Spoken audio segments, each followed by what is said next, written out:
جی السلام علیکم ویورز، آج ہم پھر سے موجود ہیں ظاہر جان کے ساتھ. آپ نے ہمارا پچھلا ایپیسوڈ دیکھا ہوگا. تو آج ہم جو ٹاپک بیسیکلی لے کر آئے ہیں وہ ہے گلوبل اینڈ اکنامک امپیکٹ، کہ دنیا بھر میں جو چل رہا ہے. آپ دیکھیں اس ٹائم ظاہر بھائی، پہلے تو آپ کا تھینک یو، آپ آئے. اور ظاہر بھائی آپ دیکھ رہے ہیں اس ٹائم پوری دنیا آپس میں لڑ پڑی ہے. ٹھیک ہے، تو اس کا کیا امپیکٹ ہوگا پاکستان میں ریئل اسٹیٹ پہ یا پاکستان کی اکانومی پہ؟ کچھ ایسا آپ کے مائنڈ میں ہو جو آپ ہمارے ساتھ شیئر کرنا چاہیں. عادل تھینک یو سو مچ. آپ اتنا ٹائم نکال کے جو ہے وہ کوشش کرتے ہیں کہ ویورز کے لیے جو ہے ہم کوئی نئی سے نئی ٹاپک اور نئے سے نئی انفارمیشن کے ساتھ حاضر ہوں. یہ آپ نے بھی سوال کیا جو اوور آل جو گلوبل ٹینشن کریٹ ہوئی ہوئی ہے اوور آل ملک میں. دیکھیں ہم سب سے پہلے تو دعا گو ہیں کہ اللہ تعالیٰ اس دنیا پہ امن قائم کرے، اور انشاءاللہ امید ہے. لیکن ایک بڑا مشہور ایک کوٹ ہے کہ when there is bloodshed on streets, invest in real estate. تو اس حوالے سے اگر آپ مائنڈ میں رکھیں کہ اس وقت بیسٹ ٹائم ہوتا ہے، کیونکہ لوگ جو ہے وہ ہمیشہ پینک سیلنگ کر رہے ہوتے ہیں جیسے پتہ نہیں کیا. دیکھیں انسان نے اس دنیا میں رہنا ہے یا اس دنیا سے چلے جانا ہے، ٹھیک ہے، دو آپشنز ہیں نا. تو جب اس دنیا میں رہنا ہے تو اس کو لینڈ تو چاہیے جہاں اس نے رہنا ہے، جہاں اس نے اپنا بزنس کرنا ہے، جہاں اس نے اپنا ادھر سے معاشی زندگی کا سامان نکالنا ہے. تو لینڈ بڑا امپورٹنٹ فیکٹر ہے، چاہے وہ گھر ہے، چاہے وہ آفس ہے، چاہے وہ اس کی کمرشل ایکٹیویٹی کرنی ہے، چاہے اس نے اس زمین میں اناج اگانا ہے. تو لینڈ جس کو آج ہم ریل اسٹیٹ کہہ رہے ہیں تو وہ بڑا امپورٹنٹ فیکٹر ہے. تو میں سمجھتا ہوں کہ اللہ تعالیٰ سب مسلمانوں کی حفاظت فرمائے، اور اللہ تعالیٰ جو ہے وہ اوور آل اس خطے میں جو ہے وہ امن پیدا ہو. دعا گو ہیں. باقی obviously it affects the market. وہ تو بالکل ایسے ہی ہے. اچھا ظاہر بھائی، جب ملک میں انفلیشن آتی ہے تو اب آپ دیکھیں پیٹرول مہنگا ہو رہا ہے. ٹھیک ہے، پیٹرول مہنگا ہوتا ہے تو ٹرانسپورٹیشن بھی مہنگی ہو جاتی ہے، ہر چیز مہنگی ہو جاتی ہے اس کا. تو ریئل اسٹیٹ پہ بھی اس کا کوئی افیکٹ ہوتا ہے؟ اس پہ بھی پراپرٹی کی پرائسز اوپر نیچے جاتی ہیں یا؟ اچھا، میں سمجھتا ہوں انفلیشن اور جو انٹرسٹ ریٹ ہے ڈیفینیٹلی وہ اس کو ڈائریکٹلی امپیکٹ کرتی ہے، اور اس سے بہت ساری چیزیں جو ہیں وہ جیسے فار ایگزامپل جیسے انٹرسٹ ریٹ ہائی ہو جاتا ہے تو ہماری جو کنسٹرکشن انڈسٹری ہے بالکل سلو ڈاؤن ہو جاتی ہے. لوگ کنسٹرکشن کرنے کا سوچتے ہیں، اور بہت سے ہم نے ریسنٹ ٹائم میں جب یہ انٹرسٹ ریٹ بڑھا تھا پاکستان میں تو کنسٹرکشن کے پروجیکٹس آن گراؤنڈ ہوتے ہوئے رکتے ہوئے دیکھیں. کوئی پہلے لینٹر پہ رکا ہوا ہے، کوئی دوسرے لینٹر پہ رکا ہوا ہے، کوئی پلستر میں رکا ہوا ہے، کوئی گریو اسٹرکچر رکا ہوا ہے، کوئی فنشنگ پہ رکا ہوا ہے. obviously جس کے پاس جس نے پیسہ مزید لگانا ہے تو وہ انفلیشن اور انٹرسٹ ریٹ اس کو امپیکٹ کرتی ہے. لیکن پازیٹیو بات اس کے اندر کیا ہے، لیکن وہ دیکھیں نا امپیکٹ اسی طرح کرتی ہوگی نا کہ فار ایگزامپل آپ جس طرح کنسٹرکشن کے اس میں ہے، اب آپ کو پیچھے سے اینٹیں مہنگی پڑ رہی ہیں، آپ کو ریت مہنگی پڑ رہی ہے، آپ کو جو بھی میٹیریلز ہیں آپ کو مہنگے پڑ رہے ہیں، تو آبویسلی جو گھر آپ بنا کے دیں گے تو آبویسلی اس کی پھر قیمت بھی اوپر چلی جائے گی.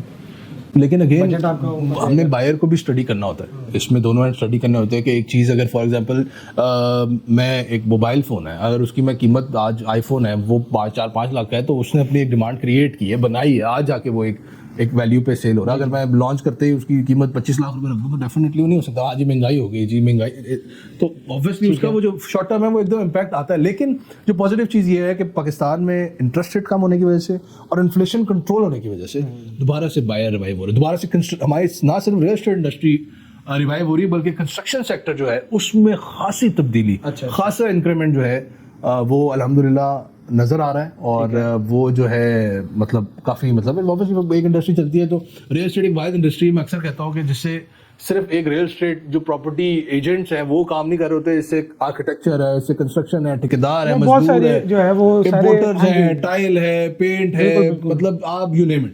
ٹھیک ہے، تو اتنی ساری انڈسٹریز ان وجہ سے ابھی آپ نے سیمنٹ کا کہا، ریت کا کہا، تو اتنی ساری انڈسٹریز جو ہے وہ اوور آل پیسہ جو ہے اکانومی میں جب پیسہ روٹیٹ ہوتا ہے تو obviously سارے خوشحال ہوتے ہیں. بالکل ایسے ہی ہے. اچھا ظاہر بھائی، کو بات کریں آپ کی تھوڑا کلائنٹ بیس کی، تو ماشاءاللہ آپ کے پاس پاکستان میں تو کافی کلائنٹس ہوں گے اور اچھے ہائی اینڈ کلائنٹس ہوں گے. تو پاکستان سے باہر بھی آپ کے اوورسیز بھی کچھ ہیں کلائنٹس یا آپ صرف پاکستان میں ہی؟ یہ آپ نے بڑا زبردست سوال کیا، اور اکثر جو ہے سوال اس کے اوپر کہ اوورسیز اصل میں ہمیں سوری آپ کی بات کر رہا ہوں، ہمیں لگتا ہے اوورسیز جو پاکستانیز ہیں ان کے پاس پیسہ بہت ہے انویسٹمنٹ پوائنٹ آف ویو سے یا اپنا پراپرٹی میں انویسٹمنٹ کے حساب سے ہمیں اکثر ذہن میں یہ آتا ہے کہ یار جو اوورسیز ہیں وہاں سے انویسٹمنٹ اچھی آ سکتی ہے. اچھا، میں آپ کو کچھ فیکٹس بتاتا ہوں ریگارڈنگ اوورسیز، کیونکہ ہم اس کو بڑا ڈیپلی اسٹڈی کرتے ہیں اوورسیز مارکیٹ کو کس طرح کہاں سے کیا آ رہا ہے. تو میں آپ کو ایک سرپرائزنگلی ایک بات آتا ہوں کہ ہمارا 27 to 30 بلین ڈالرز اینولی باہر سے پاکستان آتے ہیں.